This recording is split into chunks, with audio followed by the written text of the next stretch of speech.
Welcome to Democracy Now!, democracynow.org, The Quarantine Report. I'm Amy Goodman. House Speaker Nancy Pelosi has authorized a 9/11-style commission to further investigate the January 6th insurrection, as well as the actions that led up to it. This comes as calls are growing for the criminal prosecution of former President Donald Trump as one of the last paths left to hold him accountable, after Saturday's vote in the Senate fell short of the two-thirds majority needed to find him guilty. 7 Republicans voted with Democrats to convict, among them North Carolina Senator Richard Burr. On Monday, North Carolina's Republican Party formally censured Burr over his vote, joining similar votes against Senators Bill Cassidy of Louisiana and Pat Toomey of Pennsylvania. Republican officials in Maine and Utah are also considering censure votes against Susan Collins and Mitt Romney over their votes to convict Trump. After headlines, we'll have the latest on the fight to hold Trump accountable for the insurrection and the fight within the Republican Party over Trump's legacy. A massive Arctic air mass settled over central United States Monday, spawning deadly accidents, leaving millions without power, breaking records for snowfall and low temperatures from Nebraska to Oklahoma to Texas. In Houston, 1.4 million people remained without electricity for a second straight day after Houston recorded an all-time record low of just 17 degrees. This is Houston Mayor Sylvester Turner.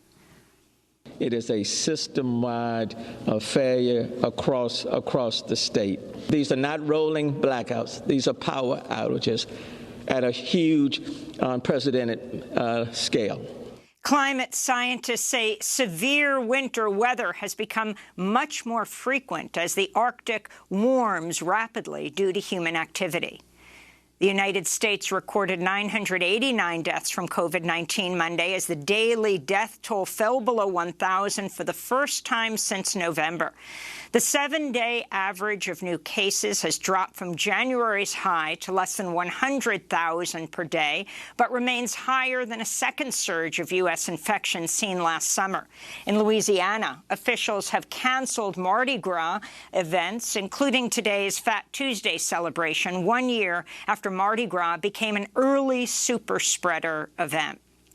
Here in New York, Governor Andrew Cuomo is facing an investigation for not initially reporting close to half the 15,000 coronavirus deaths at nursing homes and other long-term care facilities during the pandemic. On Monday, Cuomo acknowledged his role but stopped short of an apology. We should have provided more information faster.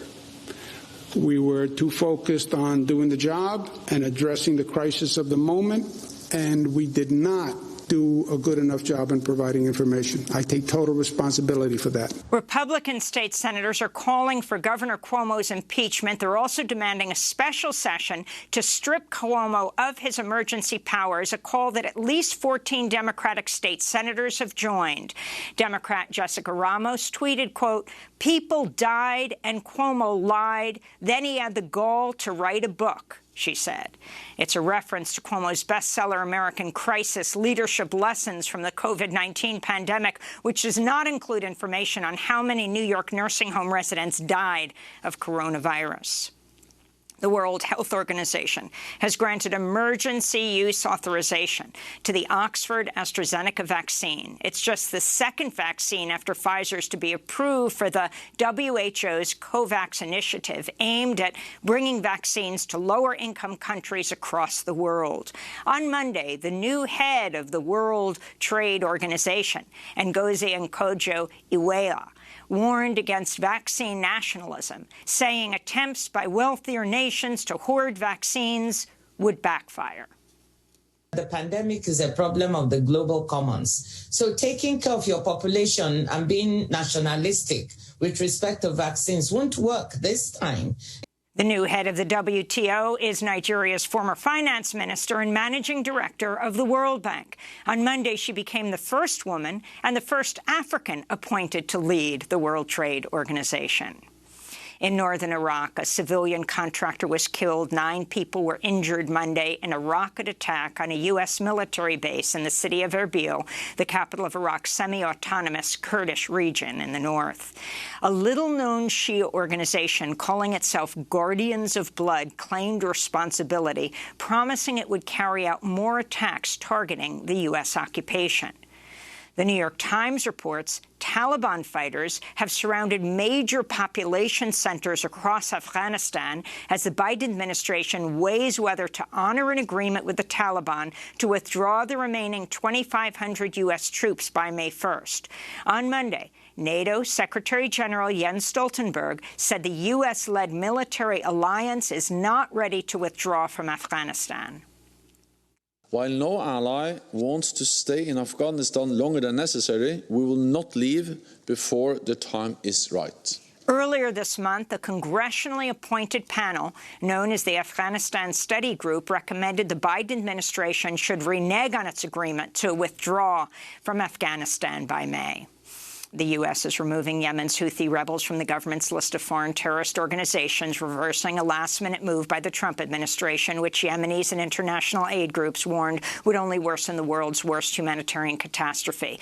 This comes as the UN warns hundreds of thousands of children in Yemen could die this year from severe acute malnutrition unless they receive urgent care. The World Food Program cut food rations to millions last year due to a lack of funds. This is Abdul Malik al-Wahedi, the head of a Sana Hospital malnutrition ward. There are several reasons for the increase in malnutrition. For example, the withdrawal of aid organizations, the rise in price of oil, organizations that no longer provide medication, basic nutrition needs, food aid, especially in conflict zones. In the Moroccan-occupied Western Sahara, renowned Saharawi activist Sultana Khaya was brutally assaulted last weekend by Moroccan agents in her home in the city of Boujdour, where she and her entire family have been held under house arrest since last November 19th, days after the renewal of armed conflict in the territory. On February 13th, Sultana was waving a large flag from a rooftop when the police commissioner of Boujdour hurled a rock and struck her in the head. Videos and photographs of the assault and of Khaya's head injuries went viral. The next day, dozens of Sahrawi women approached the family home in solidarity but were beaten away by police. As Sultana protested her house arrest, the same police officer struck her in the back of her neck with a nightstick and she again passed out. Khaya's family is worried about her injuries but say Morocco-run hospitals are not safe places for Sahrawi activists and police have not allowed the family to summon a doctor to the house. In 2016, Democracy Now! Interviewed Sultana Khaya for our documentary 4 Days in Western Sahara, Africa's Last Colony. You can watch the film at democracynow.org. In the Democratic Republic of Congo, at least 60 people were killed and hundreds more remain missing after an overloaded ferry boat capsized in the Congo River. Officials say the modified whaling vessel had about 700 passengers on board and that so far only 300 survivors have been found.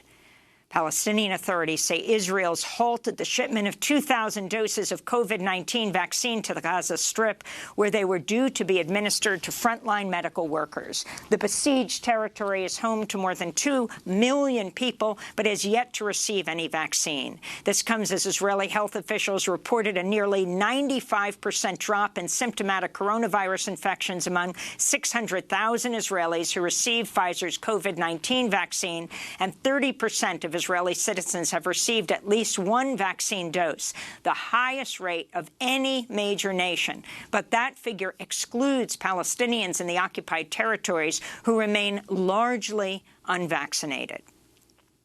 Back in the United States, a federal appeals court has thrown out an Arkansas state law prohibiting government contractors from participating in boycotts of Israel, ruling it violates their First Amendment rights. In a statement celebrating the ruling, the Council on American Islamic Relations, known as CAIR, said, quote, just as African Americans had the constitutional right to participate in the Montgomery bus boycott, and just as anti-apartheid activists had the constitutional right to boycott South Africa's government, Every American has the constitutional right to boycott the Israeli government over its human rights abuses of Palestinians, Kerr wrote. A warning to our audience, the next stories contain disturbing images and descriptions of violence. In Missouri, the city of St. Louis is paying a $5 million settlement to a black police officer who was assaulted by white officers in 2017 while working undercover at an anti-police brutality protest. Luther Hall was reportedly thrown to the ground, kicked and beaten with a baton, leaving him severely injured. In a lawsuit filed in 2019, Hall says the white officers then tried to cover up the assault. At least 4 officers involved in the attack were federally indicted in 2018. In California, an investigation is underway after a Los Angeles police officer reported fellow officers made and circulated a Valentine's Day meme with an image of George Floyd and the words, "You take my breath away." L.A. County District Attorney George Gascon wrote on Twitter, quote, "Celebrating the murder of a black man at the hands of police demonstrates a profound absence of humanity," unquote. Last summer, massive racial justice protests erupted across the country and the world in response to the police killing of George Floyd in Minneapolis. A viral video shows white police officer Derek Chauvin kneeling on Floyd's neck for nearly 9 minutes while Floyd repeatedly gasped for air and said, "I can't breathe." In New Jersey, advocates are demanding the firing of 2 Paterson police officers involved in the beating of a Muslim Arab-American teen this past December. Osama al-Saidi, who was 19 at the time of the assault, posted the video on social media. The video shows officers Kevin Patino and Marcos Martinez apprehending al-Saidi while he's walking.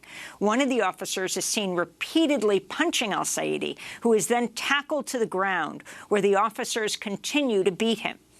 Al-Saidi was reportedly later diagnosed with a concussion and head trauma. The Council on American Islamic Relations said in a statement, quote, "To see such a reprehensible attack happen at the hands of those who supposedly serve and protect Paterson residents is more than disheartening. It's revolting and deserving of immediate punishment," Kerr said. The New Jersey Attorney General's office has launched an investigation. And in Guatemala, dozens of girls and women led a bike caravan in Guatemala City Saturday, protesting skyrocketing violence against women, children, and youth in the country. The protesters rode their bikes to the Constitutional Plaza, lining up in front of the presidential palace, where they were met with police. Chants of "We just want to play in peace" echoed through the crowd of young girls. No more missing girls. We demand justice. Protests erupted following the recent killing of 8-year-old Sharon Figueroa. Her body was found last week in a northern region of Guatemala after she went missing for 2 days. In 2020 alone, nearly 500 femicides were reported in Guatemala, and at least 60 children were killed. And those are some of the headlines. This is Democracy Now!, democracynow.org, the Quarantine Report. When we come back, Democratic lawmakers are setting up a 9/11 commission-style panel to investigate the deadly insurrection at the Capitol on January 6. We'll speak with The Nation magazine journalist Elie Mystal about why he wants to see Donald Trump in jail.